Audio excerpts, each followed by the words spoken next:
You've heard Bitcoin mining is terrible for the environment, but do you know what it is? And no, it's not real humans doing this. It's something like this.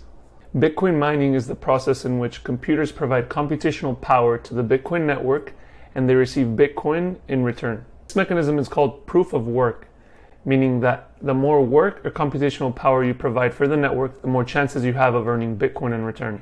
Computers are solving complex mathematical problems and verifying transactions, and by doing this, they're keeping the network safe and honest. So the more variety of miners there are, the more decentralized the network becomes. The more computational power there is, or hash rate, then the more secure the network is. Bitcoin miners are one of the reasons why Bitcoin is so decentralized, secure, and valuable. They're what keeps the network running, and they protect the network from bad actors who might want to change or hack the system.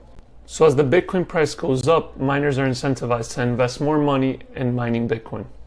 This means that the network's getting stronger as Bitcoin's price goes up.